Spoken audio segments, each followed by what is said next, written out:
The man awoke. He was lying on a cold, hard floor, his head throbbing. He didn't recognize the room.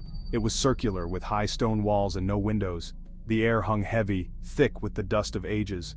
A single flickering lantern cast long, dancing shadows, adding to the unsettling atmosphere. He sat up, his heart pounding against his ribs. Where was he? How did he get here?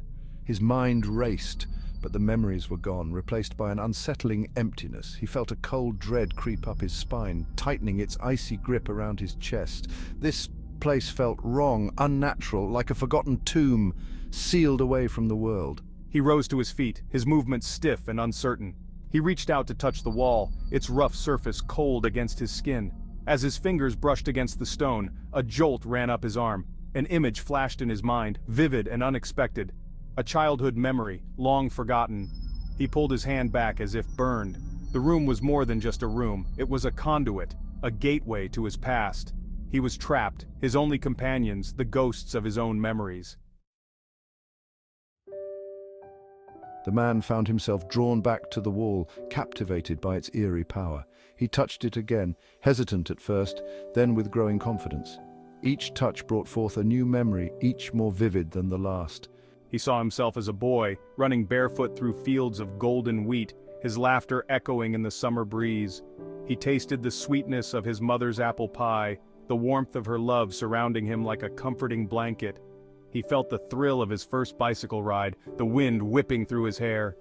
Years seemed to melt away as he relived his life.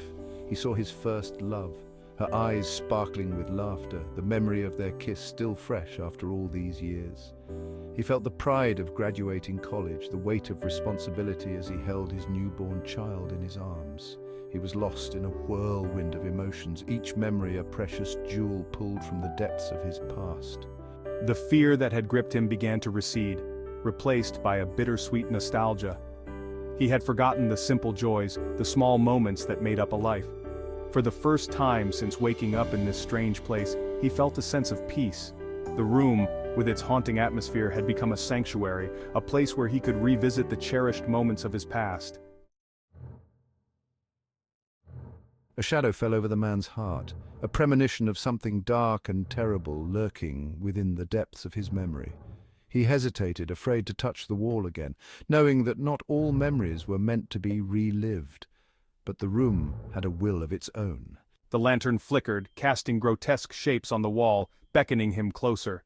An invisible force pulled him forward, his hand reaching out as if guided by an unseen hand. The stone was cold, unforgiving.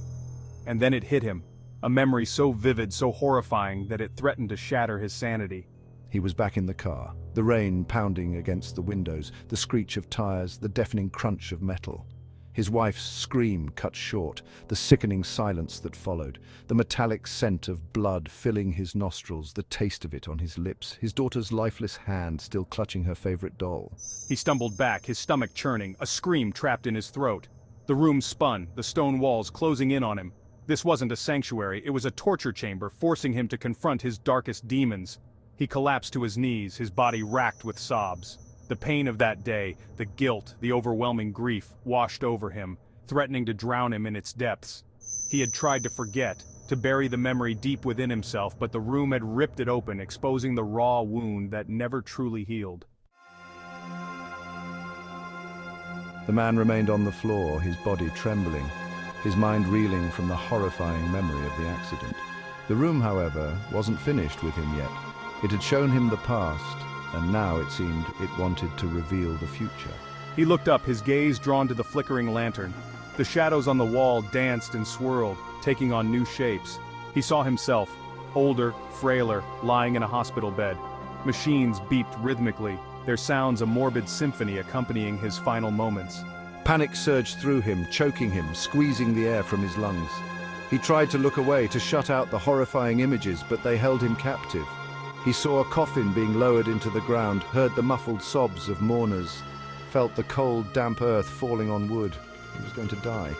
The realization struck him with the force of a physical blow. The room had shown him his fate, and it was bleak and unforgiving. Despair washed over him in icy waves, chilling him to the bone. He had felt such joy, such sweet sorrow reliving his past. Now the room showed him the cold, hard truth of his mortality. He was trapped in this cycle of memories, forced to confront not just his past but also the terrifying inevitability of his own demise.